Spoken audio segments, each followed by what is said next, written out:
what you need to do here is wave your hand over the piles of cards and tap 4 of the piles. Four of the pile? 4 of them, yeah. I'll pick them up.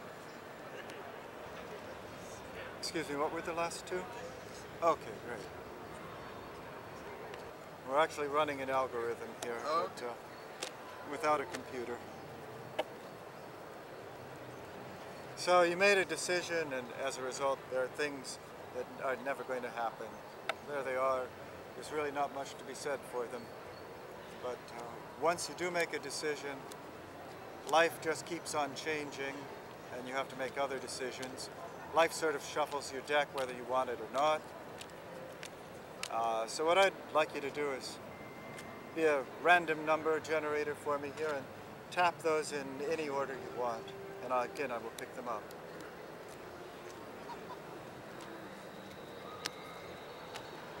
Disorder rarely happens just once, so I think we should do that one more time.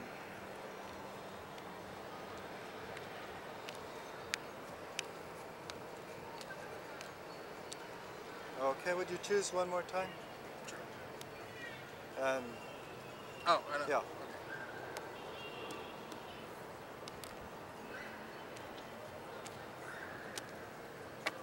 And then roll the die. A 7. Let's hope this is one of the times when Ignotus has been paying attention and the algorithm works.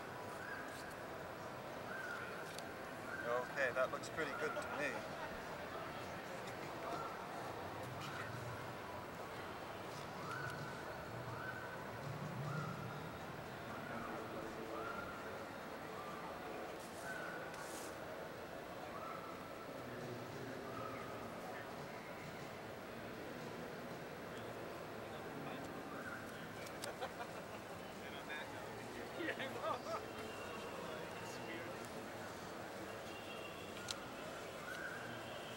Okay, there we are.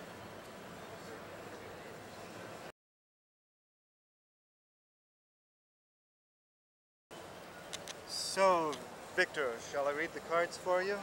Okay.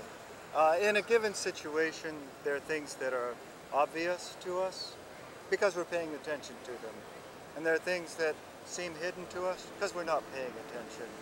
So, if I talk about things that are hidden, don't think I'm talking about mysterious hidden forces or anything of that sort. It's just where attention might be directed in a given moment. Similarly, we have impulses to make things clearer and more dramatic, to get everything nicely categorized. And we have impulses to make everything sort of blend together and be mellow and harmonized. So usually we're trying to do both things at the same time, depending on the situation.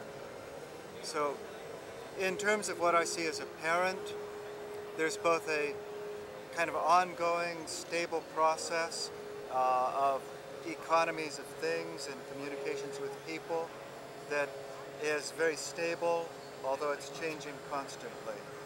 So think of this as dynamic stability, sort of like water flowing over a rock, where the rock itself is static stability, the water that flows changes, and yet it always has the same shape. So it's a situation that's fairly constant and yet always changing, yet not evolving. Then there's another symbol of connectedness, of being extended out into the world.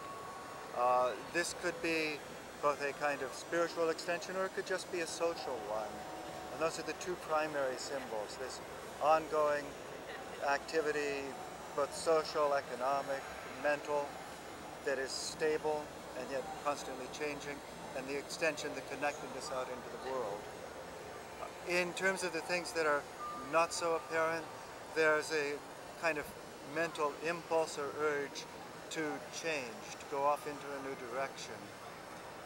Counterbalancing that is some set of circumstances of persons and objects or economies, both the material of the world and the people in it, that stands in opposition, or if not in clear opposition, at least diverges, would pull you in another direction. So think of having a kind of desire to go in one direction and an anchor or a divergent tug at you in another direction. One which might come from yourself and the other which is more embedded in your social relations. In terms of things that would bring greater drama, it's actually the sets of social relations and the stable configuration here. The things which would tend towards greater harmony actually seem to be rooted in this desire for change. And there you have it, basically. Great, that's very good. Thank you. Thank you. You're welcome. Now we should take your picture. Hey, you. Dude, now may I get you to say your name 3 times? Victor, Victor, Victor. Very much.